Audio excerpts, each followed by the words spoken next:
ಗುಸುಗುಸು ಸುದ್ದಿ ಹಾಸನ ಜಿಲ್ಲೆನಲ್ಲಿ ಇತ್ತು. ಬಿಜೆಪಿ ನಾಯಕರು ಒಪ್ಕೊಂಡಿದ್ದಾರೆ, ಅವ್ರ ತಂದೆ ರೇವಣ್ಣವರು ಕೂಡ ಒಪ್ಕೊಂಡಿದ್ದಾರೆ.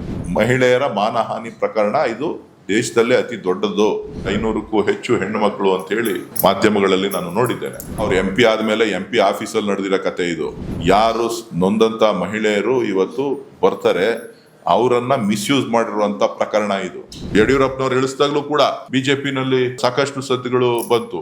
ಅಲ್ಲಿಂದ ಬಂದ್ಮೇಲೆ ಬ್ಲೂ ಬಾಯ್ಸ್ ಕತೆನೂ ಕೂಡ ಇದೇ ತರ ಪ್ರಕರಣಗಳಿತ್ತು. ಇವತ್ತು ನೇಹಾ ಪ್ರಕರಣವನ್ನ ಯಾವ ರೀತಿ ಇಡೀ ದೇಶಕ್ಕೆ ತಗೊಂಡೋಗಿದ್ದಾರೆ, ಅದೇ ದಾಟಿನಲ್ಲಿ ಅವರು ಕೂಡ ಇದನ್ನ ತಗೊಂಡೋಗಿ ಹೇಳ್ಬೇಕು.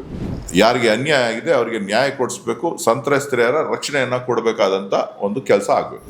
ಈ ಹಗರಣದ ವಿಚಾರಕ್ಕಾಗಿ ನಿನ್ನೆ ದೇವರಾಜೇಗೌಡ ಮಾತನಾಡುವಂತ ಸಂದರ್ಭದಲ್ಲಿ ಇದು ನನಗಿನ ಮುಂಚೆ DK ಸುರೇಶ್ ಅವರು ಮತ್ತೆ DK ಶಿವಕುಮಾರ್ ಅವರಿಗೆ ತಲುಪಿತ್ತು ಅನ್ನೋಂತ ಮಾತನ್ನ ಹೇಳಿದ್ದಾರೆ ಸರ್. ಹೌದಾ ಸರ್, ನಿಮಗೆ ಗಮನಕ್ಕೆ ಏನಾದ್ರು ಬಂದಿತ್ತಾ? ನಮ್ಮ ಗಮನಕ್ಕೆ ಬಂದಿದ್ರೆ ಇದು ಮುಂಚೆನೇ ಈಚೆ ಬರ್ಬಿಡೋದು. ಅವರು ಆರೋಪ ಮಾಡ್ಲಿಕ್ಕೋಸ್ಕರ ನಮ್ಮನ್ನ ಮಧ್ಯ ತರ್ತಾ ಇದ್ದಾರೆ ಹೊರತು ಗುಸುಗುಸು ಸುದ್ದಿ ಹಾಸನ ಜಿಲ್ಲೆನಲ್ಲಿ ಇತ್ತು. ಆದರೆ ಗುಸುಗುಸು ಸುದ್ದಿನ ನಾವು ಮಾತನಾಡುವಂಥದ್ದು ಅಷ್ಟು ಸೂಕ್ತ ಅಲ್ಲ, ಯಾವುದೇ ದಾಖಲೆಗಳಿಲ್ಲದೆ. ಇವತ್ತು ಅಲ್ಲಿಯ BJPಯ ನಾಯಕರು ಅಥವಾ ಯಾರು ದೇವರಾಜೇಗೌಡರು ಕೂಡ ಅವರ ನಾಯಕತ್ವಕ್ಕೆ ಪತ್ರ ಬರೆದಿದ್ದಾರೆ. ಸೊ ಅದಕ್ಕಿಂತ ಮುಖ್ಯವಾಗಿ ಈಗ ಆಲ್ರೆಡಿ ಇದು ನಮಗೂ ಗೊತ್ತಿತ್ತು ಅಂಥೇಳಿ BJP ನಾಯಕರು ಒಪ್ಕೊಂಡಿದ್ದಾರೆ. JDSನ ಸ್ವತಃ ಅವ್ರ ತಂದೆ ರೇವಣ್ಣವರು ಕೂಡ ಒಪ್ಕೊಂಡಿದ್ದಾರೆ, ಇದು ಹಳೆ ವಿಡಿಯೋ ಅಂತೇಳಿ. ಹಾಗಾಗಿ ಇದ್ರ ಬಗ್ಗೆ ಯಾರು ಏನು ಅನ್ನೋದಕ್ಕಿಂತ ಸಂತ್ರಸ್ತೆಯರ ಹಾಸನ ಜಿಲ್ಲೆಯ ಹೆಣ್ಣು ಮಕ್ಕಳ ರಕ್ಷಣೆಯನ್ನ ಮಾಡಬೇಕಾಗಿರ್ತಕ್ಕಂಥದ್ದು ಸರ್ಕಾರದ ಮೊಟ್ಟ ಮೊದಲ ಕರ್ತವ್ಯ. ಅವ್ರಿಗೆ ರಕ್ಷಣೆ ಕೊಡಬೇಕು, ಜೊತೆಗೆ ಇವತ್ತು ಅವ್ರಿಗಾಗಿರ್ತಕ್ಕಂಥ ಅನ್ಯಾಯಕ್ಕೆ ನ್ಯಾಯ ಸಿಗುವಂಥ ರೀತಿಯಲ್ಲಿ ಇವತ್ತು ಯಾವ ರೀತಿಯಾಗಿ ಚಿಂತನೆಗಳನ್ನು ಮಾಡಬೇಕು ಅಂಥೇಳಿ ನೋಡಬೇಕು. ಇದು 1, 2, 3 ಪ್ರಕರಣ ಅಲ್ಲ, ಸುಮಾರು 500ಕ್ಕೂ ಹೆಚ್ಚು ಹೆಣ್ಣು ಮಕ್ಕಳು ಅಂಥೇಳಿ ವರದಿಗಳು ಮಾಧ್ಯಮಗಳಲ್ಲಿ ನಾನು ನೋಡಿದ್ದೇನೆ.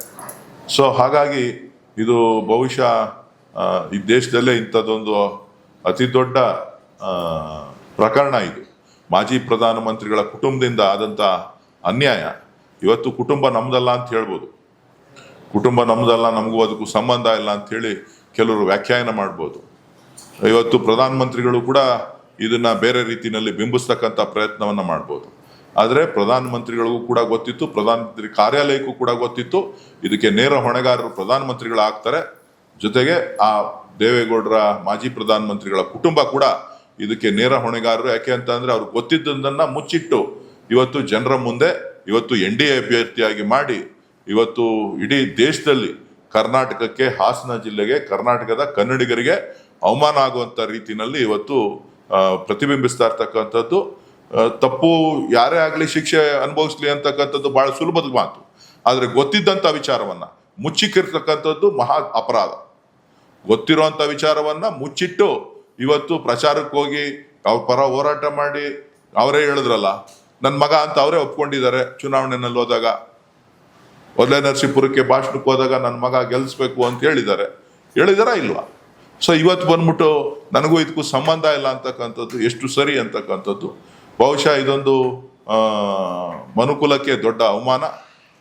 ಭಾರತೀಯ ಸಂಸ್ಕೃತಿ ಬಗ್ಗೆ ಮಾತನಾಡ್ತಕ್ಕಂಥವ್ರು ಇದ್ರ ಬಗ್ಗೆ ಏನನ್ನ ಮಾತಾಡ್ತಾರೆ, ಏನ್ ಮಾಡಬೇಕು ಅಂತ ಹೇಳ್ತಾರೆ, ಸಂಸ್ಕೃತಿಯ ಬಗ್ಗೆ ಭಾರತೀಯ ಜನತಾ ಪಕ್ಷದ ರಾಷ್ಟ್ರೀಯ ನಾಯಕರುಗಳು ಇವತ್ತು ನೇಹಾ ಪ್ರಕರಣವನ್ನ ಯಾವ ರೀತಿ ಇಡೀ ದೇಶಕ್ಕೆ ತಗೊಂಡೋಗಿದ್ದಾರೆ, ಅದೇ ದಾಟಿನಲ್ಲಿ ಅವರು ಕೂಡ ಇದನ್ನ ತಗೊಂಡೋಗಿ ಹೇಳ್ಬೇಕು ಏನು ಅಂತ ಹೇಳಿ.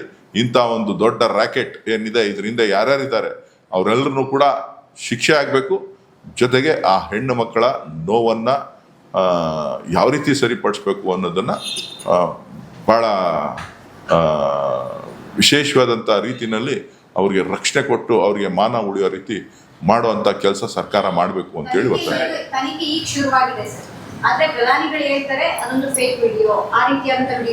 ನೋಡಿ, ಪ್ರಧಾನಮಂತ್ರಿಗಳ ಕಾರ್ಯಾಲಯ, ಪ್ರಧಾನಮಂತ್ರಿಗಳು ಪ್ರತಿಯೊಂದನ್ನು ಕೂಡ ತಿರ್ಚುವಂತ ಕೆಲಸ ಮಾಡ್ತಾನೆ ಇದ್ದಾರೆ. ಇವತ್ತು ಪ್ರಧಾನಮಂತ್ರಿಗಳಿಗೆ ಈ ರೀತಿ ಏನಾದ್ರು ಹೇಳಿಕೆ ಕೊಟ್ಟಿತ್ತು ಅಂತ ಅಂದ್ರೆ ಅವರ ಹೆಣ್ಣು ಮಕ್ಕಳ ಮೇಲಿರ್ತಕ್ಕಂಥ ಗೌರವ ಏನು ಅಂತಕ್ಕಂಥದ್ದನ್ನು ತೋರಿಸ್ತದೆ. ಮುಚ್ಕೊಳ್ಳೋದಕ್ಕೆ ಅವ್ರು ಆಗಿರೋ ತಪ್ಪು NDA ಅಭ್ಯರ್ಥಿ ಈ ರೀತಿ ಮಾಡಿದಾನೆ ಅಂತ ಹೇಳಿ ಇದೊಂದೇ ಪ್ರಕರಣ ಅಲ್ಲ. ನಮ್ಮ ದೆಹಲಿ ರಸ್ಲರ್ಸ್ ಏನು ನಮ್ಮ ಟೀಮ್ ಇತ್ತು, ಅವ್ರನ್ನು ಕೂಡ ಇದೇ ರೀತಿ ಮುಚ್ಚಿ ಹಾಕಿ ಏನೇನೋ ಮಾಡಿದ್ರು. ಆದ್ರೆ ಅವರು ಹೋರಾಟವನ್ನ ಮುಂದುವರಿಸಿದ್ರು. ಈ ರೀತಿಯ ಪ್ರಕರಣಗಳು ಅಲ್ಲಲ್ಲೇ ಸದ್ದು ಆಗ್ತಾನೆ ಇದೆ.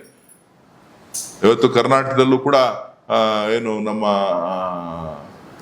ಯಾವುದದು ಯಡಿಯೂರಪ್ಪನವ್ರು ಇಳಿಸಿದಾಗಲೂ ಕೂಡ ಇದೇ ರೀತಿಯ ಸದ್ದುಗಳು ಬಿಜೆಪಿನಲ್ಲಿ ಸಾಕಷ್ಟು ಸದ್ದುಗಳು ಬಂತು. ಅಲ್ಲಿಂದ ಬಂದ್ಮೇಲೆ ಬ್ಲೂ ಬಾಯ್ಸ್ ಕಥೆನೂ ಕೂಡ ಇದೇ ತರ ಪ್ರಕರಣಗಳಿತ್ತು. ಯಾರು? ಬಾಂಬೆ ಬ್ಲೂ ಬಾಯ್ಸ್ ಅಂತಾನೆ ಹೆಸರುವಾಸಿಯಾಗಿತ್ತು. ಸೊ ಈ ಎಲ್ಲ ಪ್ರಕರಣಗಳನ್ನು ನೋಡಿದಾಗ ಬಿಜೆಪಿಗೆ ಬಹಳಷ್ಟು ಇದರ ಜೊತೆ ನಂಟಿದೆ. ಬಿಜೆಪಿಯವರು ಇದಕ್ಕೆ ಅದ್ರ ಜೊತೆಗೆ ಇನ್ನೂ ಅನೇಕ ಪ್ರಕರಣಗಳನ್ನ ಮುಚ್ಚಿಕ್ಕಿರುವಂಥದ್ದು ಇವತ್ತು ನಾವು ಗಮನಿಸ್ತಾ ಇದ್ದೇವೆ. ಬಹುಶಃ ಇದು ಭಾರತೀಯ ಸಂಸ್ಕೃತಿಗೆ ಒಂದು ಅಪಮಾನ. ಇವತ್ತು ಮಾಜಿ ಪ್ರಧಾನಮಂತ್ರಿಗಳ ಕುಟುಂಬ ಇದರಲ್ಲಿ ಇನ್ವಾಲ್ವ್ ಆಗಿರುವಂಥದ್ದನ್ನು ನೋಡಿದ್ರೆ, ಅದನ್ನ ಮುಚ್ಚಿಕೊಳ್ಳುವಂತ ಪ್ರಯತ್ನಗಳು ನಡೀತಾ ಇರೋದನ್ನ ನೋಡಿದ್ರೆ ಬಹುಶಃ ಇದು ನಾವೆಲ್ಲರೂ ಕೂಡ ಕನ್ನಡಿಗರು ನಾವೆಲ್ಲರೂ ಕೂಡ ತಲೆ ತಪ್ಪಿಸ್ಬೇಕಾದಂತ ಆ ಕುಟುಂಬಕ್ಕೆ ಒಂದು ಗೌರವ ಏನಿತ್ತು, ಆ ಗೌರವವನ್ನ ಇವತ್ತು ನಾವೆಲ್ಲರೂ ಕೂಡ ತಲೆ ತಗ್ಸ್ಬೇಕಾದಂತ ಒಂದು ಪರಿಸ್ಥಿತಿ ನಿರ್ಮಾಣ ಆಗಿದೆ. ಸರ್, ಈಗ ಪ್ರಜ್ವಲ್ ರೇವಣ್ಣ ಅಷ್ಟೇ ಅಲ್ಲ ಸರ್, ರೇವಣ್ಣ ವಿರುದ್ಧನೂ ಕೂಡ ಒಂದು ದೂರು ದಾಖಲಾಗಿದೆ. ಅವರೇ A1 ಆಗಿದ್ದಾರೆ ಸರ್. ಅದರಲ್ಲಿ ಮಹಿಳೆ ಯಾರೋ ಒಬ್ರು ಹೇಳಿಕೆಯನ್ನ ಕೊಟ್ಟಿದ್ದಾರೆ. ನಾನು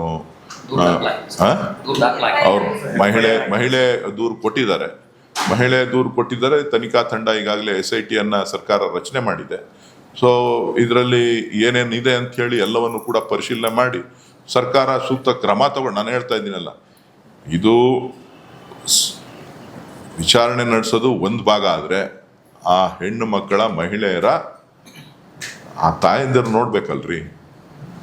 ಆ ತಾಯಂದಿರನ್ನ ಯಾವ ರೀತಿಯಾಗಿ ಇವರು 28 ವರ್ಷ 30 ವರ್ಷ 31 ವರ್ಷ ಇರಬೇಕು, ಆ ತಾಯಂದಿರನ್ನ ಯಾವ ರೀತಿಯಾಗಿ ನಡೆಸ್ಕೊಂಡಿದ್ದಾರೆ ಅನ್ನೋದನ್ನ ನೀವು ಗಮನಿಸ್ಬೇಕಲ್ಲ. ಇಡೀ ಹಾಸನ ಜಿಲ್ಲೆಗೆ ಒಂದು ಚುಕ್ಕೆ ಅಲ್ಲ ಅದು.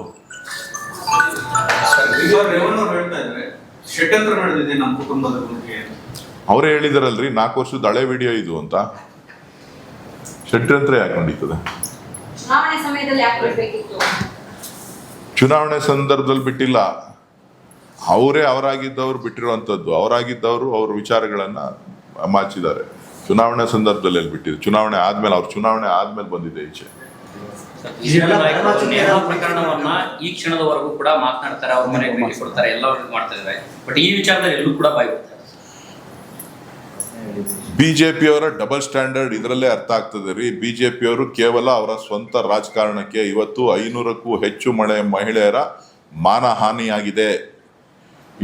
ಇಡೀ ದೇಶದಲ್ಲೇ ಇಂಥದ್ದೊಂದು ಪ್ರಕರಣ ಅತಿ ದೊಡ್ಡ ಮಾನಹಾನಿ ಪ್ರಕರಣ, ಮಹಿಳೆಯರ ಮಾನಹಾನಿ ಪ್ರಕರಣ. ಇದು ದೇಶದಲ್ಲೇ ಅತಿ ದೊಡ್ಡದು.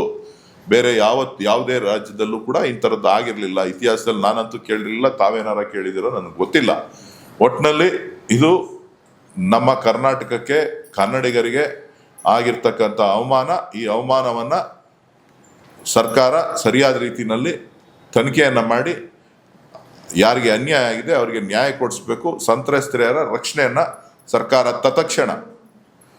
ತತ್ಕ್ಷಣ ಅವ್ರು ಯಾರ್ಯಾರು ಫೋಟೋಸು ವಿಡಿಯೋಸು ಇದೆ ಅವ್ರಿಗೆಲ್ರಿಗೂ ಕೂಡ ಸೂಕ್ತ ಭದ್ರತೆಯನ್ನ, ಸೂಕ್ತ ರಕ್ಷಣೆಯನ್ನ ಕೊಡಬೇಕಾದಂತ ಒಂದು ಕೆಲಸ ಆಗ್ಬೇಕು. ವಿರೋಧ ಪಕ್ಷ ನಾಯಕರು ಹೇಳ್ತಿದ್ದಾರೆ, ಈಗ ನಾವು ಮೈತ್ರಿ ಮಾಡ್ಕೊಂಡಿದೀವಿ, ಹಿಂದೆ ಅವ್ರು ಗೆಲ್ಲಕ್ಕೆ ಕಾಂಗ್ರೆಸ್ JDS ಮೈತ್ರಿನ ಕಾರಣ ಆಗಿತ್ತಲ್ಲ ಅಂತ ಹೇಳಿ. ನೋಡಪ್ಪ, ಅವ್ರು MP ಆದ್ಮೇಲೆ MP ಆಫೀಸಲ್ಲಿ ನಡೆದಿರೋ ಕತೆ ಇದು. MP ಆಫೀಸಲ್ಲಿ ನಡೆದಿರೋ ಕತೆ ಇದು. ಡೆಲ್ಲಿ ಗೆಸ್ಟ್ ಹೌಸಲ್ಲಿ ನಡೆದಿರೋ ಕತೆ ಅಂತ TV-ನಲ್ಲಿ ಹೇಳ್ತಾ ಅವ್ರೆ. MP ಆಫೀಸಲ್ಲಿ ನಡೆದಿರೋದು, ಅವ್ರ ಫಾರಂ ಹೌಸಲ್ಲಿ ನಡೆದಿರೋದು. ಇದು MP ಆದಮೇಲೆ ಅವರು ಹಾಸನ ಜಿಲ್ಲೆಯಲ್ಲಿ ಸಕ್ರಿಯವಾಗಿ ಯಾರು ನೊಂದಂತ ಮಹಿಳೆಯರು ಇವತ್ತು ಬರ್ತಾರೆ ಅವರನ್ನ ಮಿಸ್ಯೂಸ್ ಮಾಡಿರುವಂತ ಪ್ರಕರಣ ಇದು. ಅವರ ಕಷ್ಟಕ್ಕೆ ಏನು ಇವ್ರ ಹತ್ರ ಬರ್ತಾರೆ, ಆ ಕಷ್ಟಕ್ಕೆ ಇವರ ಪಲ್ಲಂಗವನ್ನ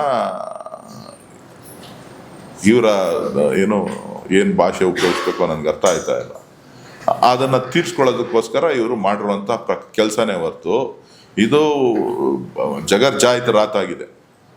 ಎಲ್ಲ ಪ್ರಕರಣನೂ ಕೂಡ ಬಹಳ ಸ್ಪಷ್ಟವಾಗಿದೆ. ಹಾಗಾಗಿ ಇವತ್ತು ಮಾಧ್ಯಮದವರು ತಾವು ನ್ಯಾಷನಲ್ ಮೀಡಿಯಾ ತಗೊಳ್ಳೋದಕ್ಕಿಂತ ಮುಂಚಿತವಾಗಿ ನೀವು ತಗೋಬೇಕಾಗಿತ್ತು. ಎಸ್ ಪಿ ಆದ್ಮೇಲೆ ಈ ಕೃತ್ಯಗಳನ್ನ ಮಾಡಿದ್ರು ಅನ್ನೋದಾದ್ರೆ ಆ ವಿಡಿಯೋಗಳಿಗೂ ಅವ್ರು ಎಸ್ ಪಿ ಆಗಿದೆ ಅವ್ರಿಗೂ ದಿನಗಳಿಗೂ ತಾಳೆನೇ ಆಗ್ತಿಲ್ವಲ್ಲ ಸರ್? ನನಗೆ ಗೊತ್ತಿಲ್ಲ, ಅದೆಲ್ಲ ನಾನು ಎನ್ಕ್ವೈರಿ ಆಫೀಸರ ಅಲ್ಲಪ್ಪ. ನಾನು ನಿಜ ಹೇಳ್ತೀನಿ ಅಂತಂದ್ರೆ ನಾನು ಒಂದೇ ಒಂದು ವಿಡಿಯೋನ 2 ವಿಡಿಯೋನ ಒಂದು ವಾಟ್ಸಪ್ಪಲ್ಲಿ ಬಂದಿದ್ದು ಒಂದು ನಾಟ್ ಇವನ್ 2 ಮಿನಿಟ್ಸು ನೋಡಕ್ಕೆ ನನ್ನ ಕೈಲಿ ಅಸಹ್ಯ ಅನ್ನಿಸ್ತು. ಆ ತಾಯಿ ವಯಸ್ಸಾದವ್ರನ್ನ ನಡ್ಸ್ಕೊಂಡಿರುವಂಥ ರೀತಿ ಇದೆಯಲ್ಲ, ಒಬ್ಬ ಹುಡುಗ ವಯಸ್ಸಾದಂಥ ಸುಮಾರು 60-65 ವರ್ಷ, ಅವ್ರ ತಾಯಿ ವಯಸ್ಸು ಅವ್ರ ತಂದೆ ವಯಸ್ಸು ಅವ್ರನ್ನ ನಡ್ಸ್ಕೊಂಡಿರೋ ರೀತಿ ಇದೆಯಲ್ಲ, ಅದರಲ್ಲೂ ಕೂಡ ಮನೆ ಕೆಲಸದವ್ರನ್ನ ಯಾವ ನಂಬಿಕೆಯನ್ನ ಇಟ್ಕೊಂಡು ಬರ್ತಾರೆ?